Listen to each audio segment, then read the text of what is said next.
சங்கீதம் 7.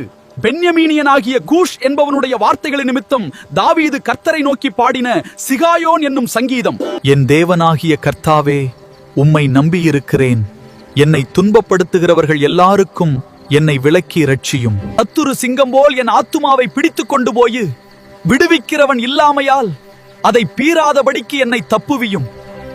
என் தேவனாகிய கர்த்தாவே, நான் இதை செய்ததும் என் கைகளில் நியாயக்கேடு இருக்கிறதும், என்னோடே சமாதானமாயிருந்தவனுக்கு நான் தீமை செய்ததும், காரணமில்லாமல் எனக்கு சத்துருவானவனை நான் கொள்ளையிட்டதும் உண்டானால், பகைஞன் என் ஆத்துமாவை தொடர்ந்து பிடித்து என் பிராணனை தரையிலே தள்ளி மிதித்து என் மகிமையை தூளிலே தாழ்த்தக் கடவன்.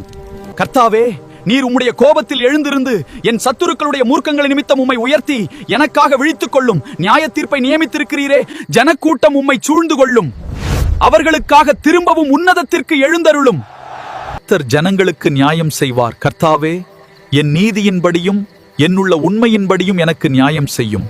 துன்மார்க்கனுடைய பொல்லாங்கை ஒழிய பண்ணும். நீதிமானை ஸ்திரப்படுத்துவீராக. நீதியுள்ளவராயிருக்கிற தேவரீர் இருதயங்களையும் உள்ளிந்திரியங்களையும் சோதித்தருகிறவர். செம்மையான இருதயம் உள்ளவர்களை இரட்சிக்கிற தேவனிடத்தில் என் கேடகம் இருக்கிறது. தேவன் நீதியுள்ள நியாயாதிபதி. அவர் நாள்தோறும் பாவியின் மேல் சினங்கொள்ளுகிற தேவன்.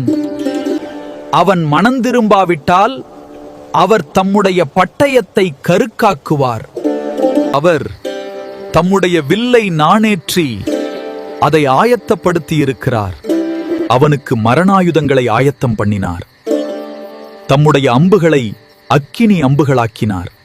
இதோ, அவன் அக்கிரமத்தை பெற கற்பவேதனைப்படுகிறான்.